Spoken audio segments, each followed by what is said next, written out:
Hello, brothers and sisters. My name is Chukwemeka with the Igbo Hebrews. Today is the Feast of Blowing of Trumpets, the 18th of September.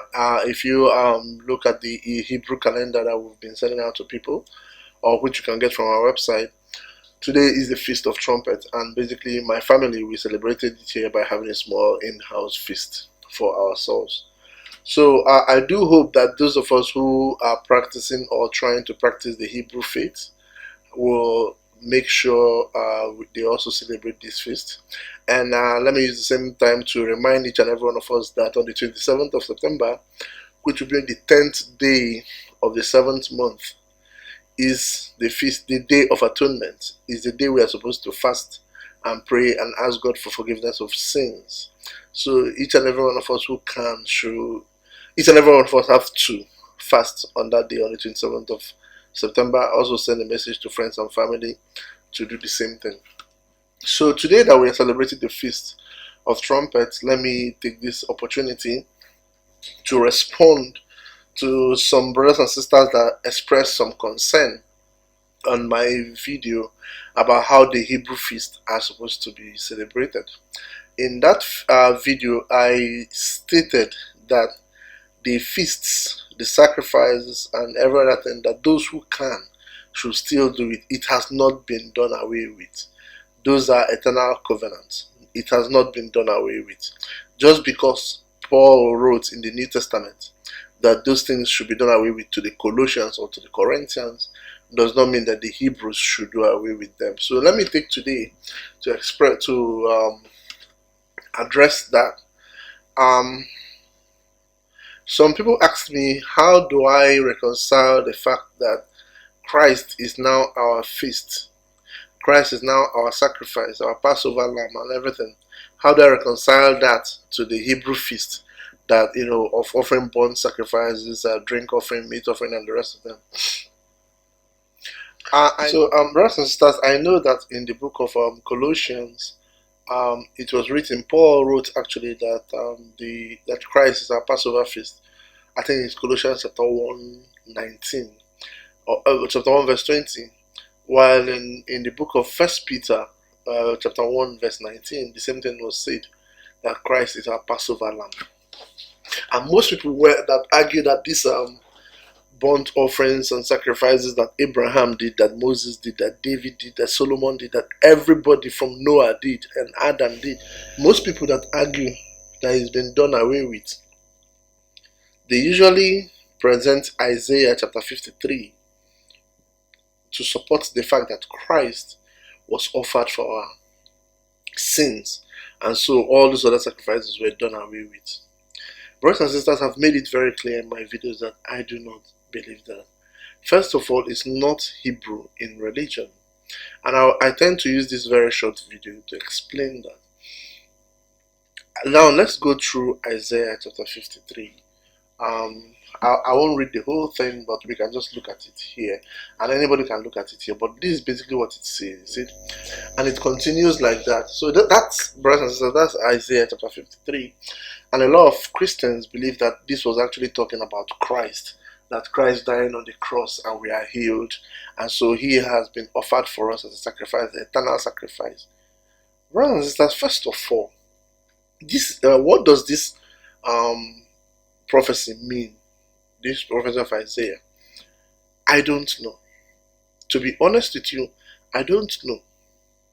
I don't really know what it means. Now, I also know, brothers and sisters, that there are lots and lots of prophecies that we don't really know. We can't really say that this is the fulfillment of that prophecy or that is the fulfillment of that prophecy. There are lots of prophecies like that we don't know. We don't really know. Okay. For instance, there are some prophecies you read, and some people can look at. The book of Daniel, which the prophet people call Daniel. Some people can look at Prophet Daniel chapter 5 and say he's talking about Adolf Hitler. Some other people can say, he's talking about the U.S. Empire. Some other people can say he's talking about British Empire. Some other person can just look at it and say, no, he's talking about my evil mother-in-law. So we don't really know for sure what is the actualization of some of the prophecies. Some of them we do know because it's blatant. but some of them we don't really know. The reason I don't know about this Isaiah chapter, it sounds like it's talking about Christ. So the reason I say, brothers and sisters, the reason I say I don't know is that if you read that same Isaiah chapter 53, and if you go down to verse 10, it talks about the person seeing his children, his grandchildren. Okay, verse 10, let me read Isaiah chapter 53, verse 10. It said, "Yet it pleased the Lord to bruise him, he had put him to grief. When thou shalt make his soul an offering for sin, he shall see his seed, he shall prolong his days, and the pleasure of the Lord shall prosper in his hand." So here it talks about that same individual seeing his seed, he has his children. We do know that Christ was not recorded to have had children. So I don't really know, to be honest with you, brothers and sisters. Now, this is what I know. I'll tell you what I know. I've already told you what I don't know. I don't know what that prophecy stands for, but this is what I know. I know that after Elijah, after Isaiah, right, there were other kings of the kingdom of Judah. There were other Hebrews that recorded. You have Jeremiah, Habakkuk, Obadiah, Ezra. All these people came after years and years after Elijah. None of them said, okay, no, the prophet Elijah said somebody's coming to be our sacrifice. Let's stop offering these sacrifices. None of the Hebrews ever stopped offering these feasts and sacrifices because of the prophecy of Isaiah. Isaiah himself did not stop. Isaiah himself still offered the sin offering. He still offered this same first fruit and other things. The Hebrews were never recorded to have stopped it. That is what I know, brothers and sisters. What I know is that the heathens have been looking for a way to make the Hebrews stop their sacrifices. The heathens have been, the Romans, the Greeks, they have been looking for a way to make us stop offering to our God. From the days of Balaam, the son of Beor in Egypt, he told the Pharaoh to make us lose our identity. Till this very day, the heathens have been working on getting us to stop offering what we do. That is why when you come up and say that Christ is now our offering, we should do away with those old offerings, it sounds very hedonistic to me. It sounds like what the heathens have been trying to do for thousands of years. That's what I know, brothers and sisters. I know that Isaiah did not stop offering it. None of the prophets of God ever said, oh, we are waiting for somebody to come and be our sacrifice. Let's stop offering these ones because it's already done away with. Christ himself did not do that. He did not abolish any of the sacrifices that's been offered in the temple. In fact, he went to the temple and dislodged the money changers, the Jewish money changers in the temple. He dislodged them because they were defiling the house of the Most High, where these sacrifices were supposed to be offered. So, even not only Christ, his apostles also kept, if you read the books of Acts of the Apostles, his apostles also kept these feasts. These same offerings were made by his apostles. So there was no time recorded where the Hebrews said, okay, we are going to stop these offerings that our ancestors have been doing for thousands of years. No. That is what I know, brothers and sisters. I know that the prophecy of Elijah sounds like it's Christ. And the Christians, they do everything to hang the idea of Christ who died on the cross for our sin. They hang it on that Elijah chapter 53. But I know that it could also be talking about something else that we don't know. It could also be talking about something else that we don't know, brothers and sisters. What we do know is that in history, from time immemorial, the Hebrews have never stopped. They have never come up with the idea that somebody is going to come and be offered for our sins. Now, I know that a whole lot of you who have been brought up in Christianity will find it very difficult to believe and very difficult to adjust, because we've all been taught that Christ is now our offering, that we offered it. Like in the Catholic Church, I was taught that the sacrifice of the Mass is actually offering the body and blood of Christ to God. And so, we've all been taught this kind of thing. I understand that. If you believe that Christ died for your salvation, it's that he has been offered on the cross for your sin. I understand that. The only thing I have to tell you, there are two things I have to tell you. Number one, what does it mean? Does it mean that you will never sin again? Or does it mean that if you sin, if you don't sin, that means you're disappointing Christ? What does it mean that Christ was offered for your sin? If you also say that Christ was offered for your sin, I understand, no problem. But I have to tell you this: you are not the only one. Okay? You are not the only one who believes that a savior died for your sin. There have been dozens of saviors who died for sins of their people. It didn't start with Christianity. This is an ancient religion of saviors dying for the sin of their people. It's an ancient religion. So, brothers and sisters, there is a book that is called Christianity Before Christ. Okay?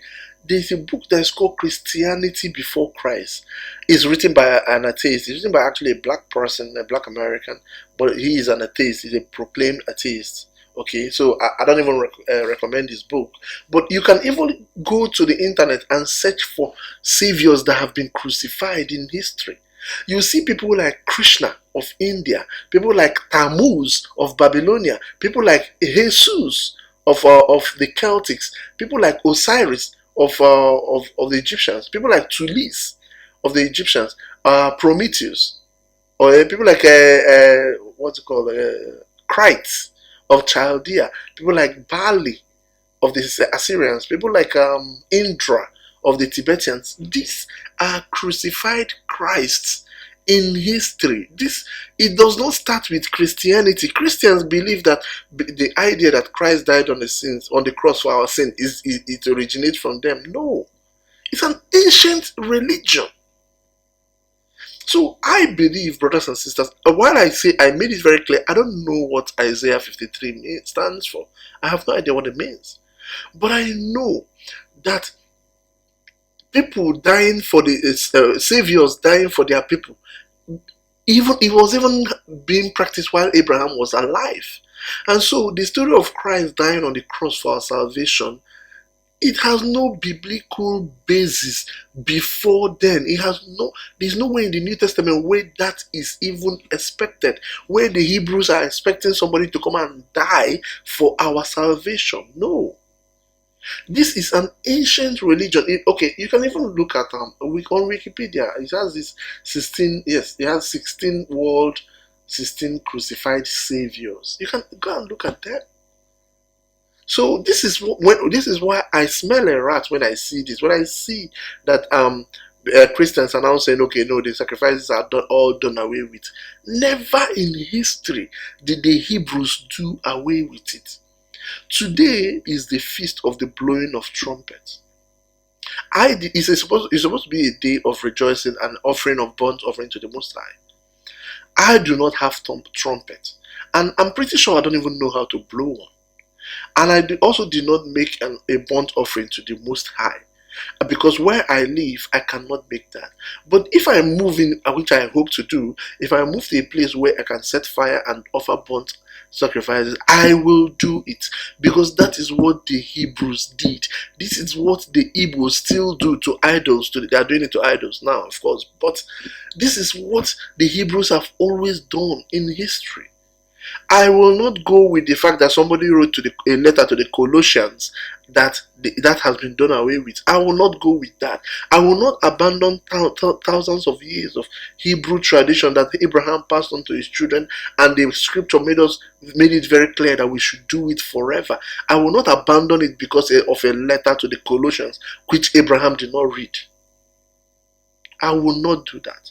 So if you believe that Christ was offered on the cross, that's human sacrifice. The Most High God of Majesty does not tolerate human sacrifice. If you also read the book of Hezekiah, the prophet Hezekiah, even after Isaiah, the prophet Hezekiah, which is the prophet that people call, who is the prophet that people call Ezekiel, he wrote that the women of Jerusalem were worshipping idols by weeping for Tammuz.